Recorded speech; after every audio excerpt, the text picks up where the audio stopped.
तर मित्रांनो, जर तुम्ही दुग्ध व्यवसाय किंवा पशुपालन तुम्हाला सुरू करायचे असेल, तर महाराष्ट्र सरकारची मुख्यमंत्री ग्रामीण पशुधन उद्योजकता योजना ही तुमच्यासाठी एक सुवर्णसंधी आहे. तर या योजनेअंतर्गत सरकार शेळ्या, मेंढ्या, गाई, म्हशी यांच्या खरेदीसाठी एक मोठे अनुदान किंवा सबसिडी देत आहे. पण बऱ्याच शेतकऱ्यांचे अर्ज यामुळे रद्द होतात की त्यांच्याकडे पूर्ण कागदपत्रे नसतात. तर आजच्या व्हिडिओमध्ये आपण अशा या योजनेसाठी लागणाऱ्या संपूर्ण कागदपत्रांची यादी सांगणार आहोत, जे की तुमच्याकडे अनिवार्य असणे गरजेचे आहे. हा व्हिडिओ शेवटपर्यंत नक्की पहा, कारण मी शेवटी तुम्हाला अजून एक महत्त्वाची टिप सांगणार आहे. तर चला व्हिडिओ आपण कागदपत्रांची माहिती जाणून घेऊया. तर मित्रांनो, अर्ज रद्द होऊ नये म्हणून तुम्हाला काही कागदपत्र आवश्यक आहेत ते मी सांगत आहे. तर ही कागदपत्रे सर्व रेडी ठेवा.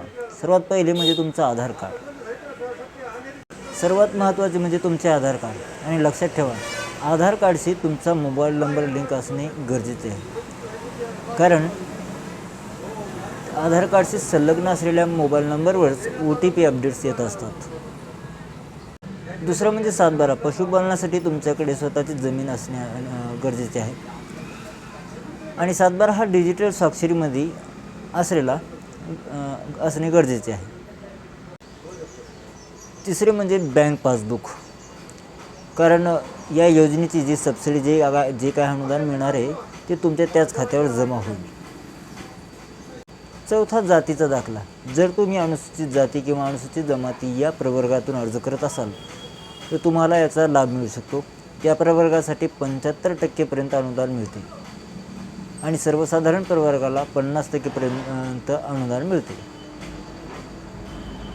पाचवं, राशन कार्ड. तुमच्याकडे राशन कार्ड असणे सुद्धा गरजेचे आहे. सहावं, तुमच्याकडे पासपोर्ट साईज फोटो. रेशनमध्ये किंवा म्हणजे नवीनमध्ये काढलेले तुमचे कलर फोटो पासपोर्ट साईज तुमच्याजवळ ठेवा. त्याच्यानंतर तुमच्या शेडचा किंवा गोठ्याचा फोटोसुद्धा काढून ठेवा. आणि आठवं म्हणजे स्वयंघोषणापत्र किंवा हमीपत्र. म्हणजे मी यापूर्वी अशा कोणत्याही योजनेचा लाभ घेतलेला नाही असे एक प्रतिज्ञापत्र किंवा स्वयंघोषणापत्र तुम्हाला द्यावे लागते. हे तुम्हाला महाडीबीटी पोर्टलवर उपलब्ध होऊन जाईल.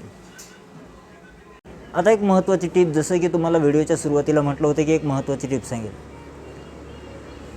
हा अर्ज करताना तुमच्याकडे ट्रेनिंग सर्टिफिकेट किंवा प्रशिक्षण प्रमाणपत्र असणे गरजेचे आहे.